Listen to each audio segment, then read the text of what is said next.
Sudah semangat pagi ini? Mari silakan duduk dan kita akan belajar firman Tuhan. Dan kita mengucap syukur buat tim pemuji pemusik yang sudah menolong kita, semua soundman, sound system, semua kamera, asyir yang ada di depan yang sudah menolong kita untuk bisa datang dalam hadirat Tuhan pada pagi hari ini. Terima kasih buat semua pengorbanan mereka, semua yang mereka sudah lakukan dengan jerih lelah mereka, Tuhan akan memberkati. Dan kita semua bisa dalam hadirat Tuhan pagi ini, semuanya karena anugerah Tuhan. Amin saudara. Saya berharap bahwa saudara sepanjang minggu ini sehat-sehat dalam keadaan yang baik, tidak kurang suatu apapun juga, walaupun ada masalah pergumulan, yakinlah, percayalah bahwa Tuhan tidak pernah meninggalkan kita. Yes. Dan pada pagi hari ini, minggu pertama dari bulan Juni, bulan yang ke-6 dari tahun 2015, kita masuk pada satu tema yang baru dalam satu bulan ini, bicara mengenai I love my city. Saya mengasihi kota saya. Setelah I love my church, I love my family, I love my city. Pada hari ini kita akan belajar bagaimana, selama bulan ini maksud saya kita akan belajar bagaimana kita belajar untuk mencintai kota kita. Dirgahayu, Kota Bogor, yang ke-533. Ya, itu kan gak ada yang tahu. 533 betul? Yes, 533. Lebih tua dari kita. Itu sudah pasti dan kita mengucap syukur kita harus mengasihi kota ini, kita berdoa buat kota ini, kita berdoa buat pemerintahan yang ada sehingga akan ada damai sejahtera di atas kota kita di mana kita tinggal dan kita harus mengusahakannya. Kita akan belajar terus sama-sama dalam satu bulan ini dan minggu pertama ini saya ingin bicara mengenai tema hidup. Apa yang menjadi tema hidup kita? Nah, kalau ditanya apa tema hidup saudara? Apa judul hidup saudara? Kira-kira saudara mau jawabnya apa? Kalau kita nonton film pasti kita tanya film apaan gitu. Ceritanya tentang apa? Judulnya tentang apa? Saudara bisa bayangkan sekarang kalau ada film yang disajikan, film yang ditayangkan, tapi nggak tahu judulnya apa, nggak tahu ceritanya apa. Ngalor ngidul. Saudara kira-kira mau nonton nggak? Pasti kita nggak mau nonton. Ngapain gue nonton? Buang-buang duit. Ngapain gue nonton? Buang-buang waktu. Sama saudara, kehidupan kita juga memiliki tema. Kehidupan kita kalau mau dikasih judul, apa judul kehidupan kita? Dan hanya Rick Warren katakan begini dalam bukunya, Rick Warren dengan sangat baik sekali dia tuliskan bahwa tema hidup manusia itu hanya dapat dimengerti ketika manusia bertemu secara pribadi dengan sang pencipta, dengan penciptanya. Baru dia tahu kenapa dia diciptakan. Kita tahu kenapa air ini diciptakan. Air ini gak pernah tahu waktu dia diciptakan ini sebenarnya buat apa. Tapi waktu penciptanya datang dan bilang kalau bisa komunikasi, hey kamu mesti kasih orang minum. Puaskan, khususnya pembicara yang suaranya lagi serak itu. Coba. Untuk inilah kamu ada. Jelas, saudara. Tujuannya jelas. Temanya jelas bahwa dia memberikan siapa yang haus, minum. Nah sama dengan kehidupan kita juga kita mesti punya jelas tujuannya. Jangan, saya ada di sini kenapa ya? Kenapa saya dilahirkan dalam keluarga ini? Kenapa saya mesti sekolah di sini? Kenapa saya mesti kerja ini? Kenapa saya mesti bisnis seperti ini? Kenapa kok saya ada di gereja ini? Ngapain saya ada di gereja ini? Ngapain saya ada di kota ini? Kenapa saya ada dalam bangsa ini? Kenapa saya hidup dalam dunia ini? Eksistensi kita itu sangat menentukan kelanjutan kehidupan kita. Kalau kita ngerti eksistensi kita ngerti keberadaan kita ngerti kenapa saya ada di atas muka bumi ini? Why am I here? Kenapa saya ada di dalam dunia ini? Kita kudu ngerti, kita harus mengerti. Dan untuk bisa mengertinya, saudara jangan tanya saya, saudara jangan tanya orang lain, jangan tanya orang tua bahkan. Kadang-kadang ada yang kebetulan aja. Tetapi tanya kepada pencipta kita dan kita harus get connected. Kita harus ada dalam koneksi bersama dengan Tuhan yang membuat kita ngerti kenapa saya ada pada hari ini, kenapa saya hidup pada hari ini. Nah saudara, saya mau bawa saudara, saya ajak saudara untuk melihat tokoh-tokoh Alkitab, di dalam Alkitab dan tokoh sekuler atau tokoh kontemporer maksud saya, yang ada dalam dunia ini, kita lihat tema hidup mereka itu seperti apa. Kalau saudara saya sebutkan namanya Musa, apa yang ada dalam pikiran saudara? Musa. Hah? Oh ada yang bilang belah laut. Oke, itu bagian kecil sebenarnya dari tema hidup besarnya. Tapi kira-kira apa? Musa keluarin bangsa Israel dari Mesir, bawa bangsa Israel masuk ke tanah perjanjian. Itu tema besar kehidupannya. Dari 100 tahun lebih kehidupannya dengan semua kesulitan yang dihadapi, dengan semua masalah, kebahagiaan, semua yang dia lewati dalam hidupnya. Kalau ditarik garis lurus saja, tema hidupnya hanya satu. Bawa keluar bangsa Israel dari Mesir, masuk ke tanah perjanjian. Itu tema hidupnya, saudara. Dan untuk itulah dia hidup. Untuk itulah dia berjalan. Dia fokus pada jalannya ini. Walaupun memang Tuhan mempersiapkan dia dari satu tahap kepada tahap yang berikutnya dalam kehidupannya. Dalam satu fase pada fase berikut dalam kehidupannya. Dalam satu chapter kepada chapter berikut dalam hidupnya. Tapi ujungnya udah jelas. Kalau kita lihat dari jauh sekarang. Oh iya memang tema hidupnya Musa itu bawa orang Israel keluar di tanah Mesir masuk ke tanah perjanjian. Kalau saya sebutkan nama Ibu Kartini. Yang namanya Harum. Siapa nama Kartini? Harum katanya. Harum namanya. Kartini, kalau saudara disebut kata ibu kita Kartini. Wah, lebih terkenal ibu kita Kartini. Bukan Kartini ya, tapi ibu kita Kartini. Kalau disebut ibu kita Kartini. Apa yang ada dalam pikiran saudara? Langsung tema besar hidup itu ada tuh. Apa tuh? Membawa emansipasi wanita. Supaya wanita sejajar dengan pria yang tadinya cuma ada di bawah. Sekarang bisa duduk. Bahkan ada presiden wanita di Indonesia pernah ada. Bahkan sekarang banyak menteri yang wanita. Itu akibat apa? Akibat tema hidup yang dijalankan oleh seorang yang bernama Harum. Kartini namanya. Nah kalau saya sebutkan kepada saudara nama Bill Gates. Apa yang ada dalam pikiran saudara? Oh, udah pasti Microsoft. Itu tema hidupnya sudah. Jadi selama hidupnya apa saja yang dia kerjakan. Line kehidupannya. Garis kehidupannya itu sesuai dengan temanya. Perjalanan, mungkin dia nggak tahu. Mungkin ada orang juga yang nggak ngerti bahwa ini adalah tema hidup saya. Tetapi dia hidup di situ dan dia membangun di situ. Dia memberdayakan dirinya di situ. Dia menolong orang lain di situ. Dia lakukan segala sesuatu yang bermanfaat dalam hidup ini. Digaris sesuai dengan temanya. Tapi sudah perhatikan, ada orang yang memilih tema hidup yang salah. Kalau saudara dengar kata Adolf Hitler, apa yang dalam pikiran saudara? Oh itu orang kejam banget tuh, 6 juta orang Yahudi itu dibantai sama dia. Tema hidup yang berbeda dengan tema hidup para pahlawan yang ada. Nah pertanyaannya sekarang adalah, tema hidup apa yang kita mau pilih? Dan itu adalah pilihan kita. Bukan pilihannya Tuhan. Tuhan udah menetapkan sebuah tema hidup besar buat setiap kita. Yang sekali lagi saya katakan, kalau saudara mau tahu, tanya dia. Bersekutu dengan dia, ngobrol sama dia. Ada dalam hubungan dengan dia secara pribadi dan dia akan pimpin kehidupanmu sama seperti dia pimpin Musa, sama seperti dia pimpin Kartini, sama seperti dia pimpin entah Bill Gates tanda kutip. Ya. Pokoknya dipimpin kepada satu kehidupan yang bisa membawa dampak buat hidup banyak orang. Satu hal yang saya mau tekankan buat saudara, GSJA Bethlehemers yang ada di tempat ini, bahwa panggilan hidup kita adalah untuk membangun hidup orang lain, bukan yang lain. Cari duit itu cuma bagian kecil. Kerja bisnis cuma bagian kecil. Kerja kuliah cuma bagian kecil dari sebuah proses yang akan Tuhan tetapkan dalam hidup kita sebagai life builders, life builders, life builders, life builders, life builders, life builders. Pembangun-pembangun kehidupan. Di mana aja kita ada, bangun kehidupan orang lain. Angkat hidup orang lain. Naikin derajat hidup orang lain. Membawa hidup orang lain, hidupnya jadi lebih baik. Itu panggilan kita, itu tema hidup kita. Sesuai dengan pekerjaan saudara masing-masing, sesuai dengan profesi saudara masing-masing, temukan itu apa di mana saudara passionate benar. Ada 3 ciri yang saya mau sampaikan pada saudara di awal ini. Saudara bagaimana tahu tema hidup saudara, bagaimana saudara bisa merasakannya, paling tidak waktu saudara tanya sama Tuhan, Tuhan akan tunjukkan buat saudara, tapi paling tidak ada 3 hal penting yang perlu kita tahu. Dan saya belajar ini dari banyak tokoh Alkitab, dari pribadi saya sendiri. Yang pertama, sudah catat. Waktu saya rela melakukannya tanpa harus dibayar, saya rela lakukannya dengan wholeheartedly. Dengan sepenuh hati saya, walaupun saya nggak dibayar. Saya suka melakukan ini. Saya mau melakukan ini. Saya passionately melakukannya. Saya dengan sungguh-sungguh melakukannya. Dengan excited saya akan lakukannya, walaupun saya nggak dibayar. Itu tanda bahwa saudara sedang hidup dalam tujuan hidup saudara.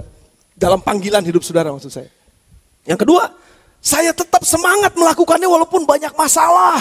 Aduh, minta ampun capek banget. Dulu waktu saya masih kerja di sebuah bank, saya menikmatinya karena saya memang lulusan sekolah bank. Jadi waktu saya kerja saya nikmatin, saya enjoy setiap hari. Tapi begitu ada masalah, rasanya seperti bang. Kayaknya ini bukan tempat saya nih. Biasa orang gitu, excuse. Kayaknya bukan tempat saya. Tapi pada kenyataan memang benar. Sementara saya berpindah pekerjaan, beralih. Buat saya ini bukan profesi, ini kehidupan sekarang. Ya waktu dulu saya dari bank, saya beralih untuk menjadi seorang hamba Tuhan, menjadi seorang full timer, seorang pendeta yang memang sepenuh hidupnya melayani Tuhan. Waktu saya berpindah ke sini, ada masalah seperti apapun, kok saya bisa bilang gini, tenang aja, ntar juga lewat. Saya tetap enjoy melakukannya. Saya tetap bisa menjalaninya. Saya tetap bisa dengan tenang saja. Walaupun memang benar masalah, walaupun memang capek. Tapi tetap saya bisa lebih nyaman melakukan walaupun ada masalah. Itu contoh atau ciri-ciri orang yang hidup di dalam panggilan Tuhan. Dan yang terakhir, yang ketiga adalah saya puas melakukannya walaupun gak ada yang puji saya. Saya puas melakukannya walaupun gak ada yang lihat saya. Saya suka sekali melakukan ini. Dan gak ada yang bisa halangin saya untuk lakukan ini. Saya akan terus maju walaupun banyak tantangannya. Dan itu adalah ciri-ciri dari orang yang hidup dalam panggilannya. Dan dia akan hidup sebagai seorang yang menjalani panggilannya dalam satu tema. Dan dia akan bisa fokus di sana. Nah saudara, mari kita akan belajar hari pagi ini. Semua prinsip yang saya akan bagikan, ada 5 prinsip yang saya bagikan buat saudara pagi ini. Itu bicara, kalau saudara aplikasikan kepada setiap kehidupan tokoh-tokoh Alkitab. 5 prinsip ini akan masuk. Saudara mau masukin Nuh, saudara mau sebutin namanya Musa, saudara mau sebutin namanya Abraham, saudara mau sebutin namanya Yusuf, saudara mau sebutin namanya Paulus, saudara mau sebutin namanya Petrus, siapa aja yang dalam tokoh Alkitab, mereka ada punya 5 prinsip ini dalam kehidupan mereka yang membuat mereka berjalan di dalam tema hidup mereka. Oke, ada 5 prinsip yang kita akan jalani sama-sama. Saudara siap untuk ini? Pemain musik ada gak? Kita tutup dalam doa. Saudara siap untuk ini? Yes, oke, mari sama-sama. 1 Samuel 16, 17. 1 Samuel 16 sampai dengan 1 Samuel 17. Saudara catat aja, nanti saudara baca di rumah saudara, tapi saya akan ambil beberapa cuplikan. Cerita yang pertama adalah begini. Belajar dari kehidupan Raja Daud. Daud adalah seorang yang memiliki satu tema hidup yang sudah sangat jelas bahwa dia adalah Raja Israel yang membawa Israel pada kebesarannya. Selain itu dia juga adalah seorang pemuji dan penyembah yang luar biasa. Yang berkenan di hatinya Tuhan. Itu Daud. Tema hidupnya udah jelas. Itu aja kalau saudara dengar Daud. Udah langsung Raja Israel yang luar biasa. Yang membawa Israel pada kemegahannya. Dan dia juga adalah seorang pemuji yang sebagian besar dari lagu-lagunya masuk dalam kitab Mazmur. Nah, ini hebat saudara. Nah bagaimana Daud menjalani kehidupannya sesuai dengan temanya. Tema dia beda dengan tema kita mungkin. Tapi prinsipnya sama. Yang pertama 1 Samuel 16 ayat 17 sampai dengan ayat yang ke-18. Mari buka bersama dengan saya. 1 Samuel 16 ayat yang ke-17 sampai dengan ayat yang ke-18. Berkatalah Saul kepada hamba-hambanya itu. Ayat yang ke-17 dulu ya saudara ya. Berkatalah Saul kepada hamba-hambanya itu. Carilah bagiku seorang yang dapat main kecapi dengan baik. Garis bawahi. Carilah bagiku seorang yang dapat main kecapi dengan baik. Dan bawalah dia kepadaku. Nah saya mau ceritain latar belakang ini pada saudara. Just in case saudara gak tahu cerita ini. Saya mau ceritain sama saudara. Raja orang Israel, Raja bangsa Israel yang pertama adalah Saul namanya. Raja Saul. Dia dipilih, lalu dia jadi raja. Tapi di tengah jalan dia gak berkenan kepada Tuhan. Dia nyakitin hatinya Tuhan. Dia bertindak semau-maunya yang menyebabkan Tuhan kecewa. Dan Tuhan bilang, aku gak akan restui dia lagi jadi raja, aku akan tinggalkan dia. Udah, dia ditinggalkan. Nah, dalam keadaan seperti itu dia stres. Saudara. Bayangkan, raja sebuah bangsa yang besar, stres. Galau. Hidupnya gak tenang. Selalu kepikiran sana, kepikiran sini, takut. Bagaimana mungkin dia bisa menyelesaikan tugas kenegaraannya? Bagaimana dia mungkin bisa membuat keputusan-keputusan yang benar untuk bangsanya? Sudah lihat di konteks besar di sebuah bangsa, kalau dia dalam keadaan galau, dia dalam keadaan takut, dia dalam keadaan inferior, dia dalam keadaan yang sepertinya ditinggalkan itu. Selalu ketakutan. Dan dalam keadaan seperti ini, dia panggil semua hamba-hambanya, orang-orang yang ada di istananya, sini semuanya. Coba cariin bahwa saya seorang pemain kecapi, sekarang udah lagi nih, pemain musik, yang bisa membuat saya tenang waktu saya galau. Cepetan cariin. Nah sudah perhatikan. Dan pada saat itu di ayat yang ke-18 sudah lihat, lalu jawab salah seorang hamba itu katanya, sesungguhnya aku telah melihat salah seorang anak laki-laki Isai, orang Bethlehem itu yang pandai main kecapi. Ia seorang pahlawan, gagah perkasa, seorang prajurit yang pandai bicara dan perawakannya dan Tuhan menyertai dia. Elok perawatannya dan Tuhan menyertai dia. Sudah perhatian nih, poin saya yang pertama ada nih, sudah catat. Di atas akan ditampilkan, your talent will bring you to a king's palace. Your talent will bring you to a king's palace. Talenta saudara, itu bisa membawa saudara sampai ke istana raja. Pikirkan ini baik-baik. Amsal pasal 22 ayatnya yang ke-29. Amsal Sulaiman pernah katakan begini. Pernahkah engkau melihat orang yang cakap dalam pekerjaannya? Di hadapan raja-raja ia akan berdiri. bukan di hadapan orang-orang hina. Nah, saya mau tanya saudara sekarang. Kalau saudara pakai jam tangan, ya merek jam tangan saudara adalah, sorry saya sebutin merek aja nggak jadi masalah, tapi ini benar-benar ya, merek yang paling disukai dan paling elegan mungkin saat ini. Saya nggak tahu, tapi yang saya tahu cuma satu ini, yang lain saya nggak tahu. Namanya Rolex. Ada Rolex? Datang nggak Rolex? Rolex. Itu ada yang taruh emas, mutiara di dalamnya, wah itu segala macam. Nah kira-kira Rolex dipakai sama siapa? Ada yang pakai Rolex? Saya tanya dulu deh, ada yang pakai Rolex? Ada yang pakai Rolex? Enggak ada yang ngaku. Pasti ada mungkin yang pakai. Ini Rolex dipakainya sama siapa? Nggak mungkin sama orang-orang biasa. Hanya kalangan-kalangan tertentu yang pakai. Kenapa? Kualitas. Kenapa? Bukan cuma sekedar harga. Mungkin kadang-kadang harga orang udah gak terlalu peduli sama harga, tapi kualitasnya luar biasa, ketepatannya luar biasa, modelnya keren banget. Pokoknya ini hebat banget, keren banget. Udah pokoknya begitu sebutin nama Rolex, langsung gitu. Sudah ngerti maksud saya? Dan orang yang bikin jam tangan ini gak pernah ngebayangin mungkin sebelumnya, waktu pertama kali dia bikin, gak pernah ngebayangin bahwa merek ini akan jadi merek yang sangat terkenal. Dia bikin aja mungkin. Dia dengan teliti aja bikin. Dia dengan sungguh-sungguh dia bikin.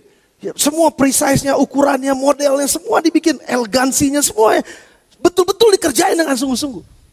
Dan sampai pada akhirnya waktu yang menentukan bahwa merek ini berdiri di hadapan raja-raja. Bukan di hadapan orang biasa. Demikian dengan Daud. Daud mungkin waktu pertama kali dia main, saya bilangnya main gitar karena saya pemain gitar.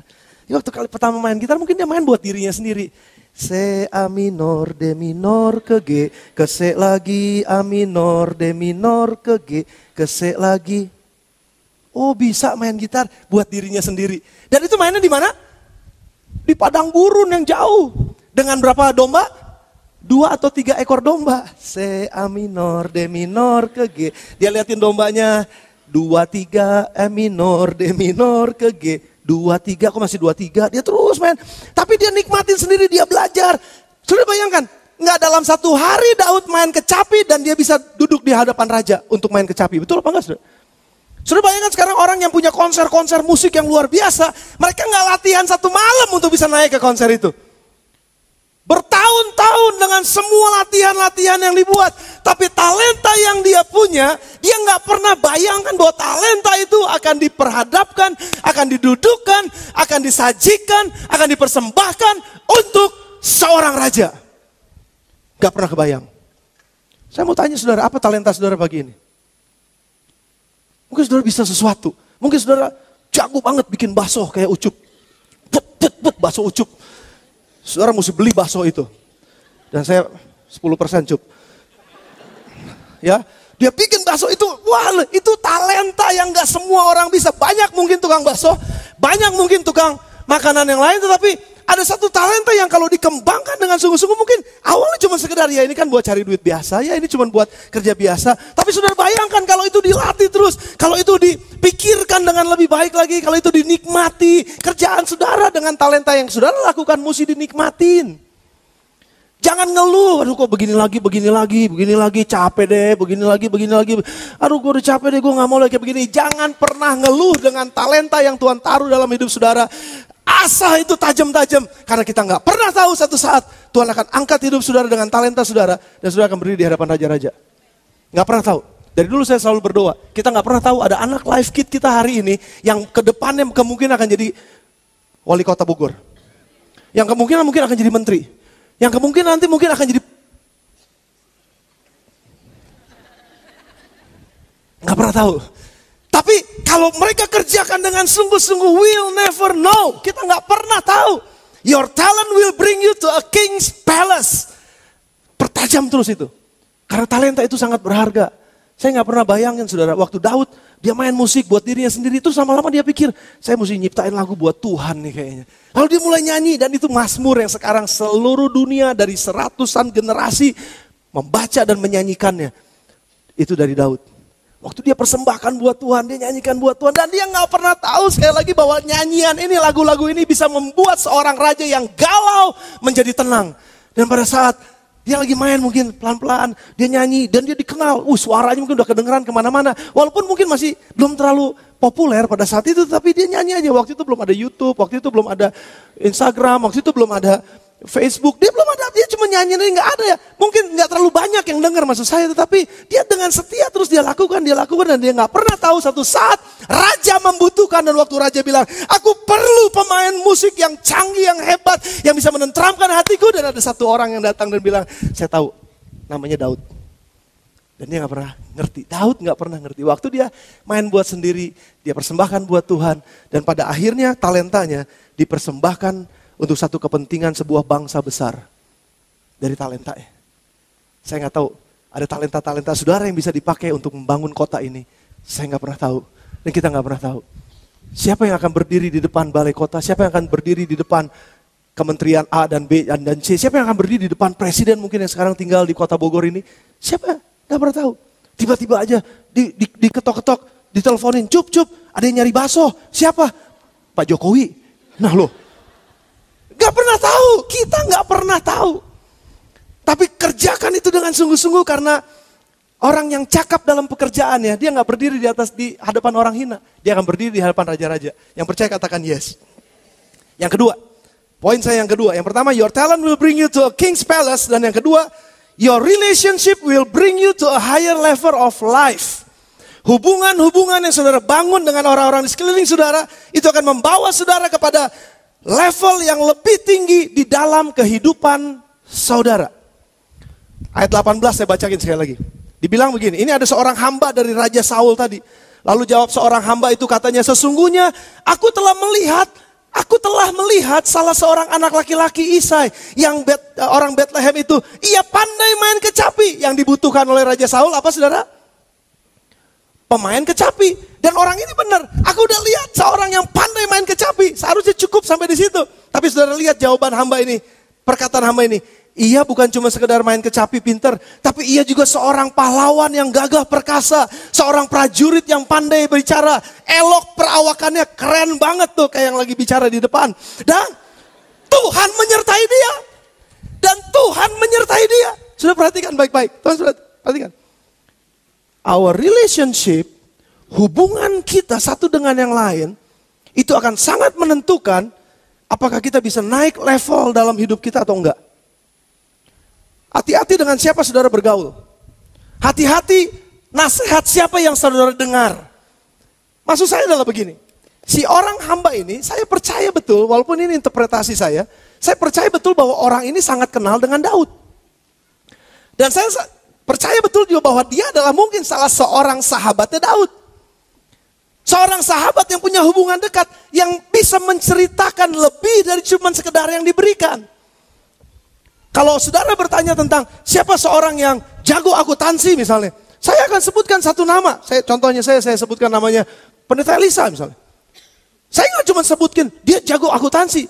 Karena hubungan kami dekat, karena saya mau dia diangkat dalam kehidupannya. Saya pasti akan bicara kepada orang yang saya berikan rekomendasi.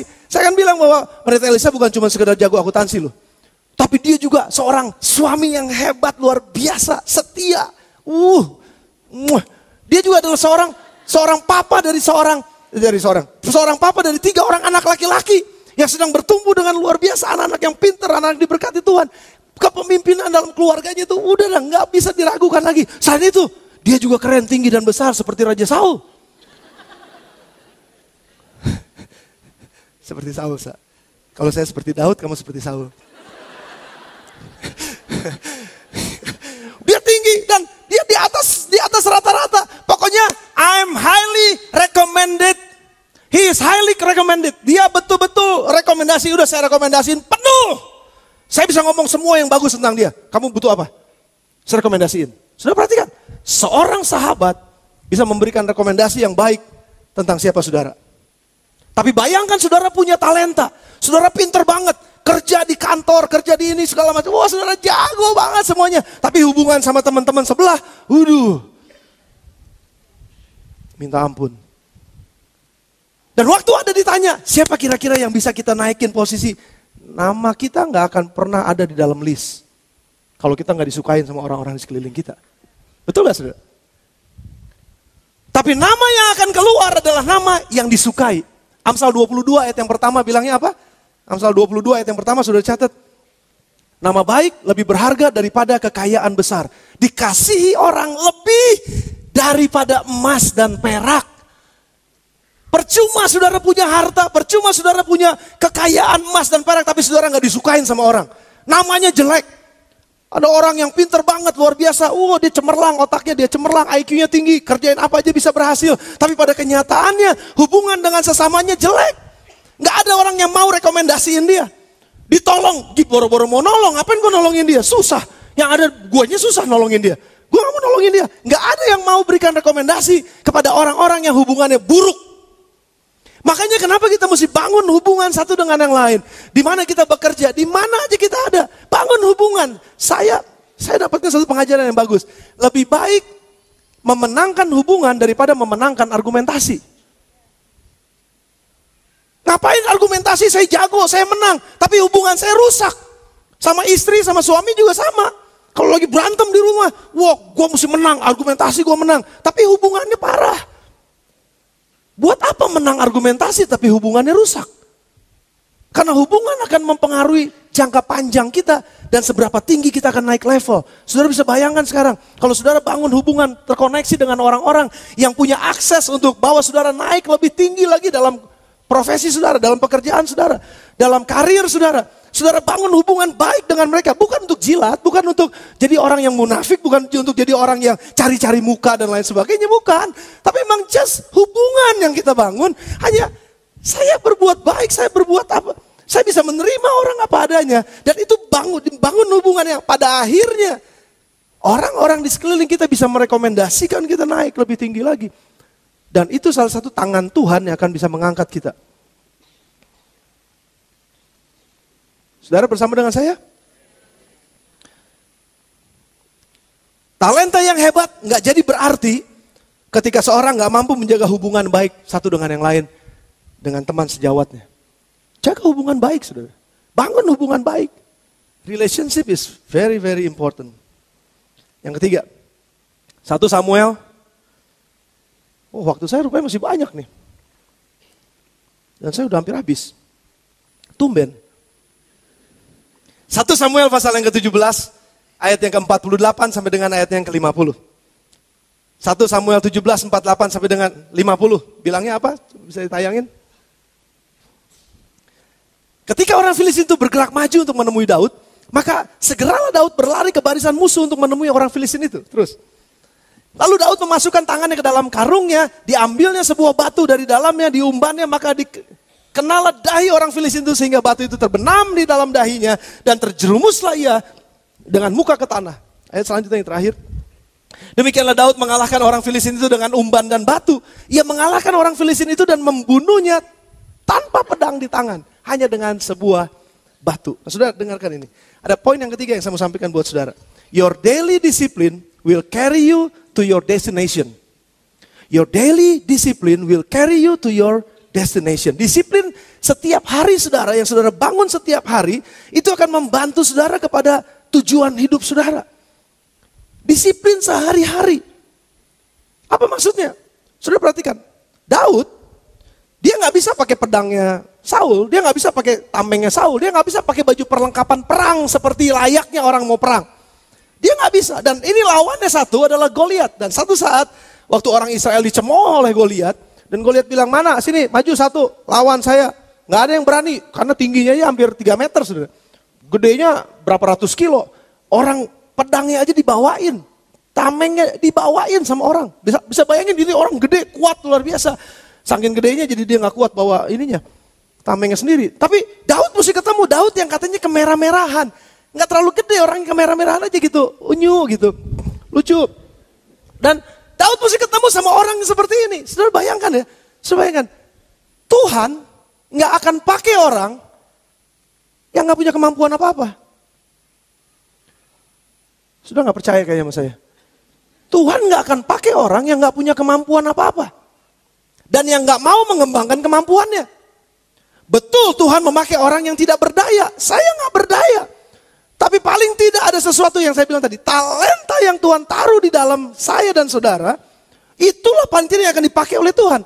Tetapi apa yang kita punya di dalam kita itu mesti dilatih secara disiplin.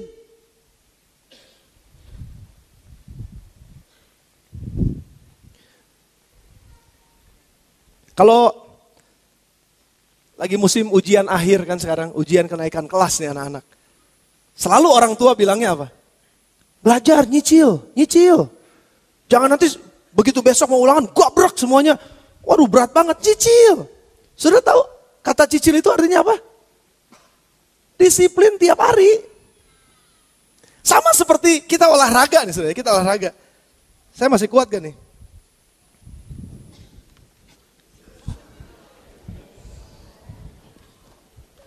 Masih kuat ya? Saya masih kuat. Saya gak usah terengah-engah. Saya gak usah capek. Karena paling gak satu hari 10-15 kali saya latihan. Tapi coba bayangkan kalau saya gak pernah latihan sama sekali. Terus saya tiba-tiba harus push up. Aduh besok para regal saya jalan juga saya rakit. Gak mungkin saya bisa. Sudah ngerti maksud saya? Karena disiplin yang kita lakukan setiap hari. Itu memperkuat otot kita. Sama seperti makanan. Saudara gak jadi sehat karena saudara makan makanan restoran. Betul gak? Maaf yang punya restoran. Saudara gak akan pernah, saudara gak sehat karena saudara, begitu saudara makan, wah gila bener nih makanan enak nih, ini baru makanan. Saudara makan terus saudara langsung jadi kuat, sudah jadi sehat. Bener? Enggak. Apa yang membuat kita sehat? Hari ini makan pagi, siang, malam, tidur, besok pagi buang. Makan pagi, siang, malam, besok pagi buang. Pagi, siang, malam, besok pagi buang. Pagi, siang, malam, besok pagi buang. Pagi, siang, malam, besok pagi buang. Puasa. Pagi, makan siang, makan malam, buang. Terus begitu. Nggak kerasa kok sehat ya? Sudah ngerti maksudnya? Disiplin tiap hari itu membuat kita sehat. Daud disiplin tiap hari sambil jagain selain dia main musik, dia mainin ketapelnya. Sudah ngerti?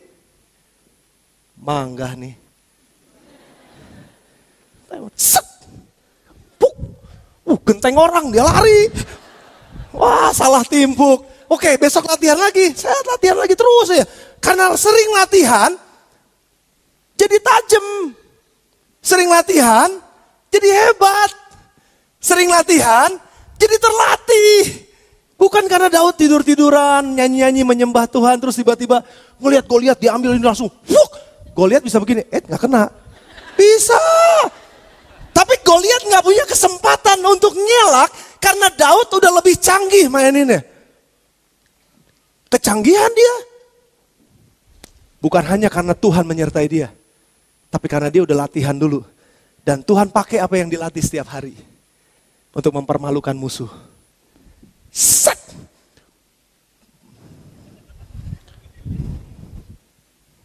Mati dia. Karena ada disiplin yang dilakukan setiap hari. Anak-anak yang masih sekolah, jangan bilang gini, gue bosan nih matematika. Saya juga gak jago matematika amat, tenang aja.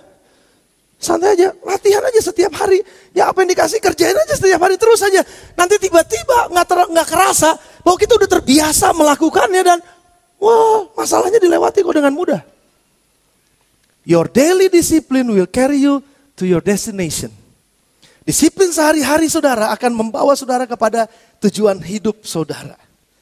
Sama dengan baca Alkitab, sama dengan doa, sama dengan disiplin rohani. Bagaimana dengan WPDA saudara? Waktu pribadi dengan Allah. Bagaimana dengan WPDA saudara? Tiap hari kah kita masih nulis? Ayo, masih setia gak? Saya selalu tanya sama teman-teman PI, pendeta. Mana bukunya?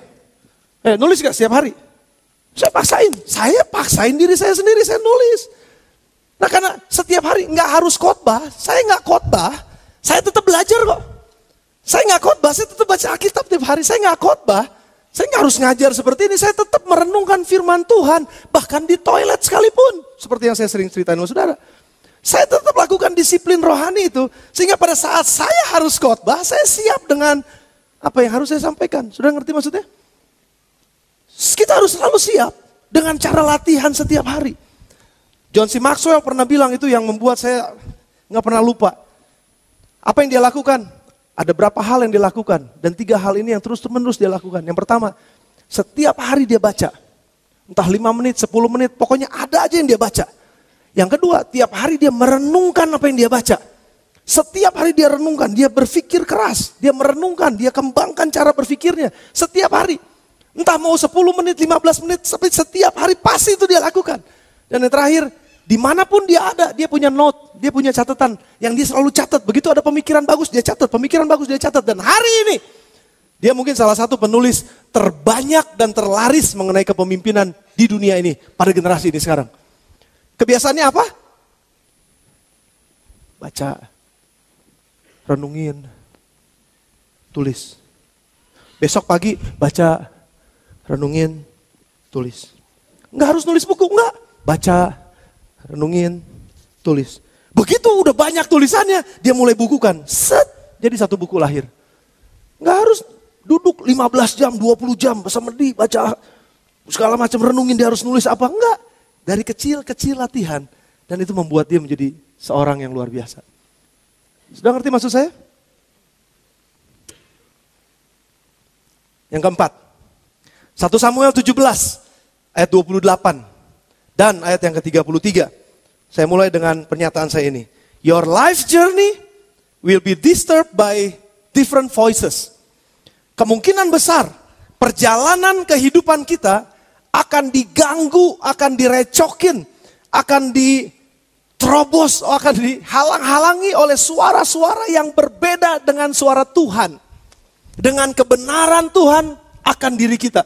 Ada suara-suara yang jelek yang akan ada di lingkungan kita. 1 Samuel 17 ayat 28 bilangnya apa, saudara? Mari kita buka.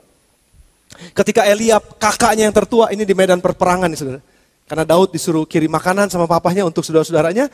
Lalu Eliab, kakaknya yang tertua, mendengar perkataan Daud kepada orang-orang itu. Bangkitlah marahnya Eliab kepada Daud dan berkata, ngapain kamu datang? Sama siapa tuh kamu tinggalin domba-domba yang 2-3 ekor itu? Aku kenal memang nih sifat ngeleyetmu. Kira-kira itu bahasanya. Dan kejahatan hatimu. Engkau datang kemari dengan maksud melihat pertempuran. Ada perkataan-perkataan Daud yang dengan polos, dengan tulus dia mau melihat pertempuran. Dan waktu dia lihat Goliat yang besar tadi tuh yang dia bunuh. Waktu dia lihat dan Goliat bilang, hei orang Israel, mati aja lo. Kira-kira gitu bahasanya, bahasa sehari-hari. Nggak ada yang berani lawan saya kan? Udah. Dia masuk terus tiap hari begitu. Diledekin terus, dibully terus orang Israel. Waktu Daud ngelihat dan Daud dengar, kurang ajar. Ini siapa nih? Sementara orang lain semuanya pada ketakutan terkencing-kencing. Daud dia berani dan dia maju. Siapa nih orang nih? Kurang ajar. Menghina pasukan Allah yang maha tinggi. Gue sikat nih, kira-kira gitu saudara. Waktu Daud ngomong begitu, kakaknya tadi si Eliab yang badannya tinggi gede, yang adalah katanya perwira perang yang tangguh, yang hebat, sedang dalam ketakutan, dengar kata-katanya Daud. Ngapain? Pulang sana. Ngapain kamu? Kambing domba lu taruh sama siapa tuh? Dihina, diledekin, dibully, dianggap remeh. Lu mah gak ada artinya di sini, gak mungkin lu bisa. Sudah ngerti?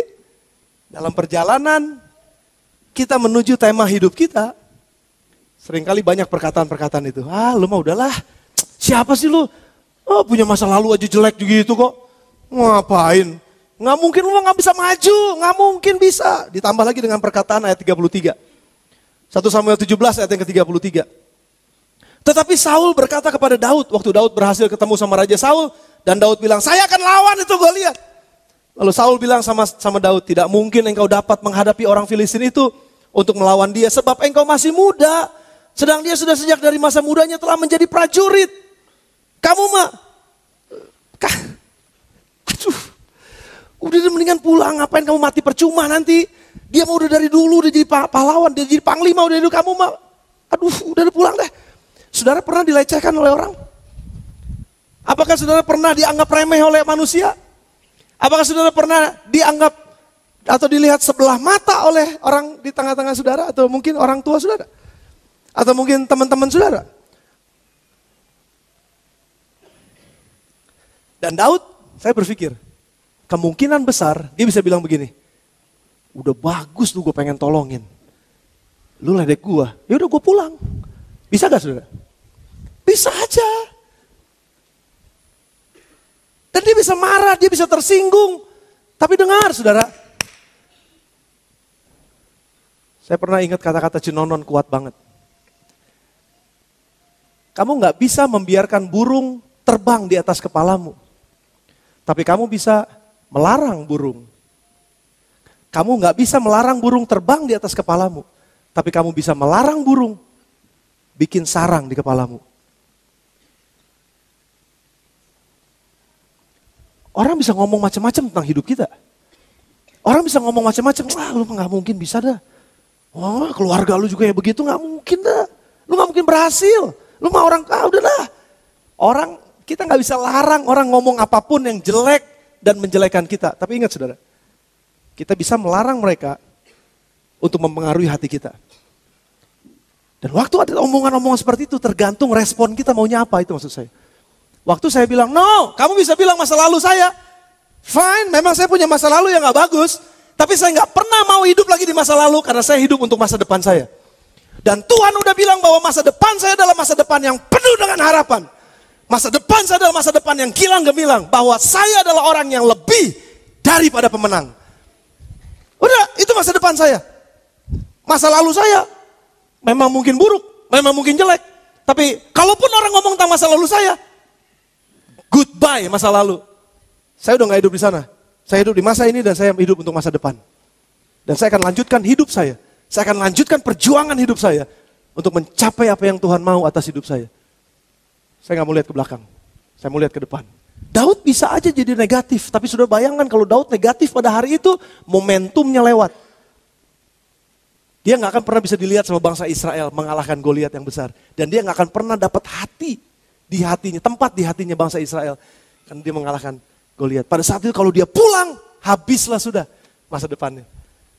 Tapi dia gak pernah mau dengerin kata-kata orang ini. Dia terus maju sesuai dengan apa yang Tuhan mau. Saudara ingat nih, kalau iblis mengingatkan engkau tentang masa lalumu, karena dia adalah pendakwa, terus ya, dia ingetin kamu tentang masa lalumu, bilang begini, ingatkan dia tentang masa depannya. Perhatikan, kalau iblis selalu ingetin kepada kita tentang masa lalu kita yang buruk, ingatkan dia tentang masa depannya. Wahyu pasal 20 ayat yang ke-10. Dan iblis yang menyesatkan mereka dilemparkan ke dalam lautan api yang belerang. Ini masa depannya iblis. Yaitu tempat binatang dan nabi palsu itu. Mereka disiksa siang malam sampai selama-lamanya. Kalau ada iblis, kalau ada suara apapun yang bergemuruh dalam kepala saudara dan bilang engkau gak mungkin bisa, engkau pasti kalah, engkau gak mungkin menang, visi ini terlalu besar buat kamu mah orang kecil, kamu udahlah masa depan kamu jelek, keluarga kamu tuh berantakan tahu gak, orang tua kamu cerai kan, orang tua kamu kan, kamu gak punya orang tua kan, karena gak ketahuan orang tuanya siapa, itu masa lalumu. Kalau iblis ingatkan engkau tentang masa lalumu, ingatkan dia tentang masa depannya. Bahwa iblis akan hancur, tapi ingat juga bahwa Tuhan pernah katakan buat kita bahwa masa depanmu adalah masa depan yang penuh dengan harapan. Walaupun seolah-olah engkau gak punya bapak ibu. Walaupun engkau seolah-olah keluargamu berantakan di belakang sana. Tapi Tuhan punya masa depan yang gilang gemilang buat kita. Dan kalau kita terus maju dengan tema ini. Maju dengan tema ini. Maju dengan tema ini. Jangan mandang kiri ke kanan belakang apalagi. Maju dengan tema ini. Jangan dengar suara yang berbeda ini. Saya percaya banget. Jemaat GC Bethlehem akan jadi jemaat yang lebih daripada pemenang. Dan yang terakhir, 1 Samuel 17 ayat 45 sampai dengan ayat yang ke-47 mundur sedikit. Your faith in God will usher you to your victory. Iman saudara di dalam Tuhan akan mengantar saudara kepada kemenangan saudara. Iman saudara kepada Tuhan akan mengantar saudara kepada kemenangan saudara. Di dalam ayat yang ke-45 dan ayat 47 dari pasal yang ke-17. Dikatakan dalam peperangan itu, waktu Daud bertemu dengan Goliat, bertemu muka dengan muka, berhadapan, hadap-hadapan. Daud berkata kepada orang Filistin itu, engkau mendatangi aku dengan pedang dan tombak dan lembing. Tapi aku mendatangi engkau dengan nama Tuhan semesta alam. This is what I believe. Ini yang aku percaya. Aku gak percaya kepada tombak karena memang aku gak bisa mainin tombak. Aku gak percaya kepada pedang karena aku gak bisa mainin pedang. Aku gak percaya kepada hal-hal yang lain. Kalau di-compare dengan kamu, ya memang aku kalah. Memang aku gak bisa. Memang aku kecil. Memang kau gede. Pada kenyataannya memang seperti itu. Tapi aku gak mau lihat itu. Aku mau lihat bahwa Allahku yang aku sembah lebih besar daripada engkau. Dan waktu Daud katakan ini saudara, itu imannya yang berbicara. Dan waktu imannya berbicara dibilang, aku datangi engkau bukan dengan lembing, bukan dengan pedang, bukan dengan hal yang lain. Bahkan aku gak datang engkau dengan batu dan ketapel ini, enggak. Dia bilangnya apa? Aku datangi engkau dengan nama Tuhan semesta alam. Allah segala barisan Israel yang kau tantang itu. Iman percayanya kepada Tuhan membawa dia kepada kemenangannya. Saudara, iman itu bicara tentang pengalaman. Saya suka dengan pertemuan terakhir kami dengan bapak-bapak di dalam live group hari Kamis yang lalu. Pak Rudolf sempat saksikan, pernah katakan dia dapatkan satu firman yang sangat luar biasa. Dan saya mau pakai firman ini. Saya mau pakai perkataan ini untuk saudara pada pagi ini. Iman itu adalah proses perjalanan, ada tahapan-tahapan iman sebetulnya saudara. Semua orang percaya kepada Tuhan. Saya mau tanya, siapa ya sini yang percaya kepada Tuhan? Angkat 2 tangan saudara tinggi, yang percaya kepada Tuhan. Yang percaya kepada Tuhan. Ada beberapa yang gak percaya, gak apa-apa. Tapi yang percaya pada Tuhan, oke saudara angkat tangan saudara. Terima kasih, terima kasih. Saudara percaya kepada Tuhan, yes, fine, bagus. Bahkan iblis pun percaya kepada Tuhan. Jadi hanya karena sekedar saudara percaya, kita percaya kepada Tuhan, belum tentu itu menjadi iman kita. Karena ada tahapan berikutnya, waktu kita percaya kepada Tuhan, itu percaya itu perlu pengetahuannya. Kita perlu dengar, kita perlu ngelihat, kita perlu memperhatikan apa yang dia bilang. Baru saya perlu percaya nih. Dan masuk lagi kepada tahapan yang berikutnya adalah kenal. Kenal. Dan waktu kita masuk kepada pengenalan itu, kita akan mempunyai satu keyakinan gitu karena saya kenal. Dan waktu saya kenal, maka saya tahu kemana dia akan pimpin saya akan taat. Saya akan berjalan taat karena saya yakin betul dia gak akan celakain saya. Percaya, itu benar-benar percaya. Kalau cuma sekedar percaya, Tuhan tolong kita, percaya. Tapi begitu gak ada pertolongan sepertinya, mana Tuhan, mana Tuhan.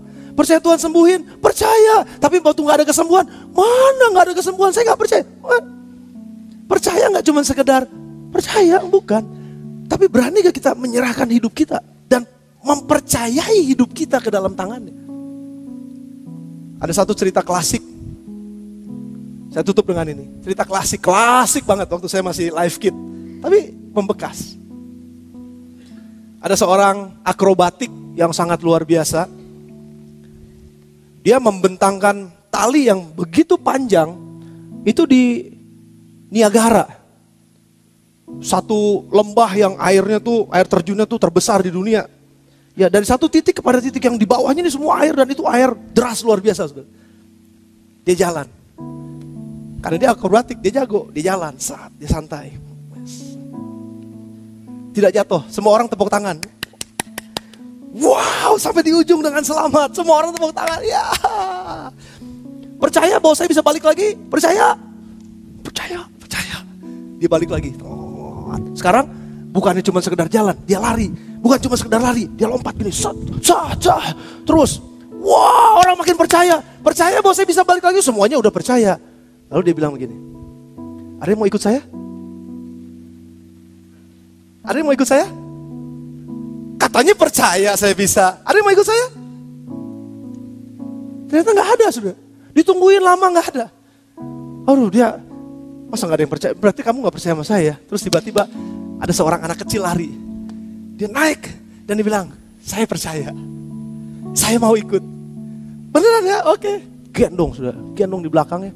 Dan dia jalan. Si anak tenang aja.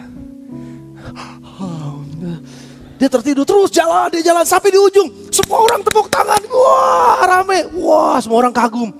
Dan anak ini turun. Waktu anak ini turun, semua orang foto-foto sama anak ini. Dan ditanya, kok kamu berani? Kok kamu gak takut di pas itu? Enggak. Kenapa? Karena dia bapak saya. Karena dia bapak saya. Saya tahu dia gak akan celakain saya. itu percaya. Dan waktu Daud ngadepin Goliat, aku percaya.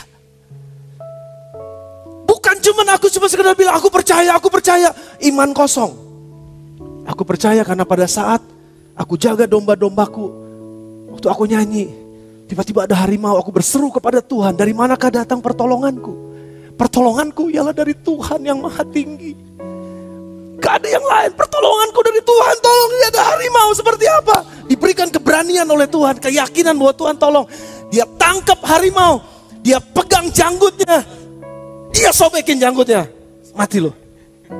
Waktu ada beruang, dan dia lagi nyanyi menyembah Tuhan, jagain kambing dombanya. Tuhan adalah gembalaku. Sekalipun aku berjalan dalam lembah kekelaman, aku gak takut bahaya. Dia ngalamin sesuatu karena dia melihat bagaimana Tuhan menolong waktu beruang itu datang. Mungkin tadi dia pakai dengan ketapelan, pam, itu latihan dia mungkin. Dan ada banyak beruang yang kepalanya punya batu di sini, tapi bukan batu akik, saudara, nempel di sini. Dan banyak beruang yang mati, yang kalau dilihat itu ulahnya Daud. Pengalaman demi pengalaman yang dia alamin bersama dengan Tuhan, yang membuat dia bilang, aku percaya kepada nama di atas segala nama. There is no other name. Hanya nama Yesus saja. Hanya nama Tuhan penguasa langit dan bumi yang menolong aku. Dan aku gak takut menghadapi orang yang satu ini. His faith to his God ushers him to his victory.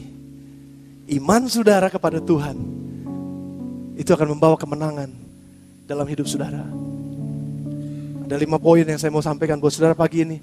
Kalau engkau sedang berjalan di dalam tema hidupmu, pertahankan ini.